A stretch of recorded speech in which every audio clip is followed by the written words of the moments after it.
नमस्कार दोस्तों, स्वागत है आप सभी का प्लैटिनम क्लासेस यूट्यूब चैनल में।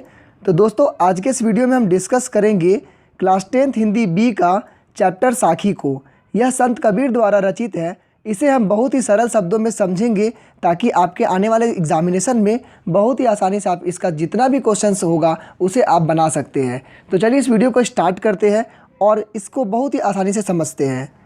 सबसे पहली पंक्ति में संत कबीर जी कहते हैं, ऐसी बाणी बोलिए मन का आपा खोई, अपना तन शीतल करे औरन को सुख होई।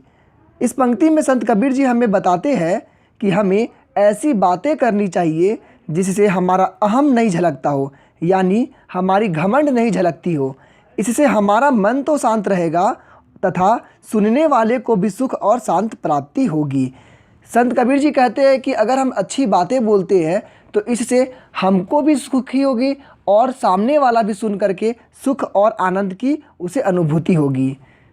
दूसरी पंक्ति में संत कबीर जी कहते हैं, कस्तूरी कुंडली बसै मृग ढूंढे वन माही, ऐसा घाटी घटी राम है दुनिया देखे नाही।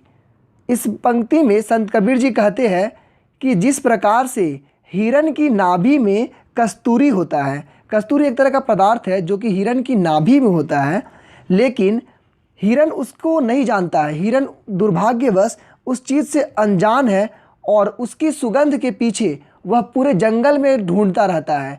हिरण को यह बात पता नहीं है कि उसकी नाभि में ही कस्तूरी है और इससे अनजान वह पूरे वन में खोजते रहता है उस कस्तूरी नामक चीज़ को।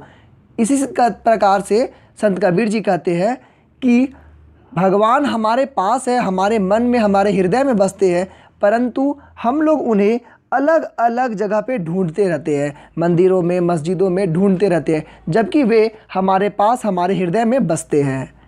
तीसरी पंक्ति में संत कबीर जी कहते हैं, जब मैं था तब हरि नहीं और अब हरि है मैं नहीं, सब अंधियारा मिट गया जब दीपक देखा माही।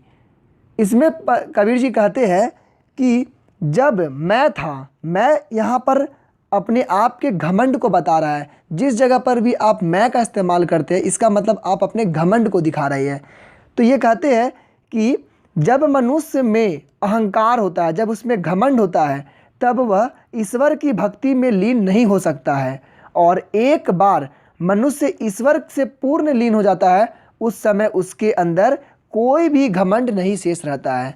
तो जब आपके अंदर मैं रहेगा, घमंड रहेगा, तब आप भक्ति नहीं कर सकते हैं।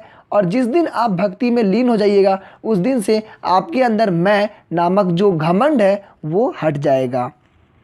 अगली पंक्ति में संत कबीर जी कहते हैं, सुखिया सब संसार है खाए और सोवे, दुखिया दास कबीर है जागे अरु रोवे।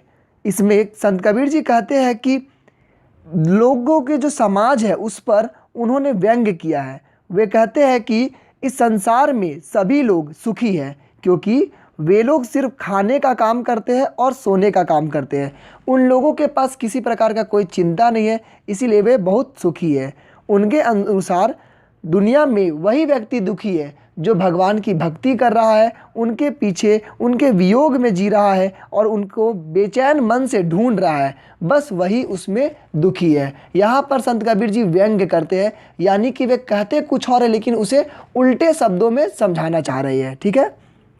अगली पंक्ति में कहते हैं, बीरह भुवंगम तन बसै मंत्र ना लगे कोई, राम वियोगी ना जीवै जीवै तो बौरा होई।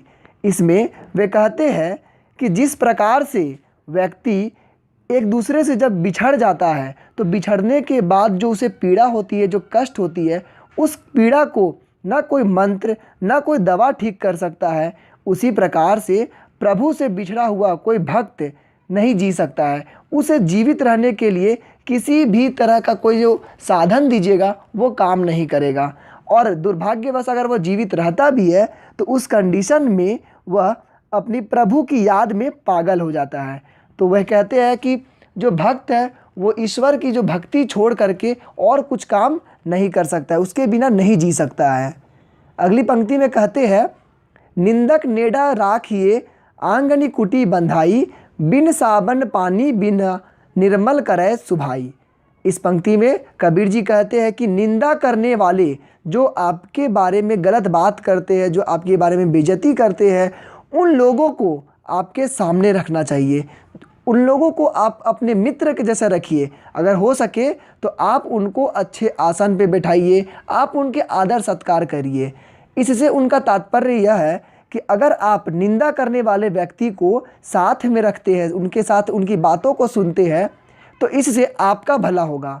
वे हमेशा आपकी गलतियों को बताते हैं, वे हमेशा आपको नीचा दिखाने के लिए आपके अंदर जो कमियां हैं उसको बताते हैं। तो जैसे जैसे आपको अपनी कमियां मालूम होगी, वैसे वैसे आप उस बातों को और भी गहराइयों से समझेंगे और अपने आप में सुधार ला करके आप एक अच्छा इंसान बन सकते हैं।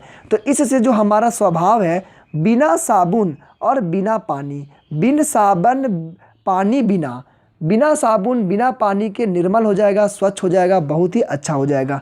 इसीलिए निंदा करने वाले व्यक्ति को हमारे पास रखना चाहिए।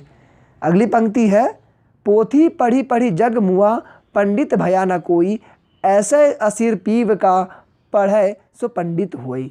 ये बहुत ही प्रसिद्ध कविता का जो पंक्ति है, बहुत ही ज़्यादा प्रसिद्ध है।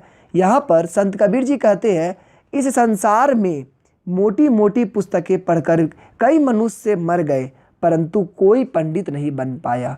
उनका कहने का मतलब है कि कोई बहुत बड़ी मोटी पुस्तक पढ़ ले, धर्म ग्रंथ को पढ़ ले, लेकिन उससे वह पंडित नहीं कहा सकता है। यदि किसी मनुष्य ने ईश्वर भक्ति का एक अक्षर भी पढ़ लिया होता है तो वह पंडित बन जाता है। यानी ईश्वर की एकमात्र सत्य है और इसे जानने वाला ही वास्तविक ज्ञानी है। बड़ी बड़ी मोटी पुस्तकें आपको काम नहीं करेगी। अगर आप ईश्वर की भक्ति में लीन है तो आप सच्चे भक्त कहलाएंगे, सच्चे ज्ञानी कहलाएंगे। नेक्स्ट पंक्ति है, हम घर जलाया आपना, लिया मुरादा हाथी, अब घर जलाया ताश का, जे चले हमारे साथी। देखिए, बहुत ही गहराइयों में लिखा गया ये जो पंक्ति है, इसे अच्छे से समझ लीजिए।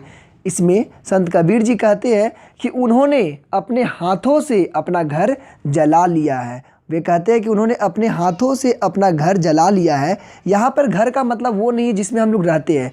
इनका कहने का मतलब है उन्होंने मोह माया रूपी घर को जला करके ज्ञान का प्राप्ति कर ली है। वे अंदर से जो भी मोह माया जो भी उनके मन में था उसको जला करके अब वे ज्ञान की प्राप्ति कर लिए हैं। और वे कहते हैं कि अब उनके हाथों में जलती हुई मशाल है, यानी ज्ञान है। अब अपना घर तो जला लिए हैं, अपनी मोह माया को ख़त्म कर चुके हैं, अब उनके पास मशाल आ गया है। अब वह ज्ञानी बन चुके हैं और ज्ञान रूपी मशाल वह लेकर के चल रहे हैं। अब वे कहते हैं कि अब वह उसका घर जलाएंगे उनके साथ जो आना चाहता है, यानी जो जो मोह माया के बंधन से आज़ाद होना चाहता है, ज्ञान प्राप्ति करना चाहता है, अब उनका वे साथ देंगे और उनके घर को जलाने में, यानी उनके अंदर जो मोह माया है उसको जलाने में वे उनका साथ देंगे। तो दोस्तों, यहाँ पर आप लोगों की ये पूरी कविता ख़त्म हो गई है। आई होप कि आप लोगों को यह कविता बहुत ही ज़्यादा आसानी से समझ में आ गया होगा। अगर आपको यह वीडियो अच्छा लगा है तो लाइक करके ज़रूर बताएं, इससे मोटिवेशन मिलती है दोस्तों आप लोगों के लिए इसी तरह वीडियो बनाने के लिए। और कमेंट बॉक्स में अपनी राय ज़रूर बताएं। अगर आप नए हैं तो चैनल को सब्सक्राइब करके बेल आइकन दबा लें ताकि आने वाले सारे वीडियोज़ के नोटिफिकेशन आपको मिलते रहें। तो चलिए दोस्तों, आज के इस वीडियो में बस इतना ही। Thank you and have a nice day.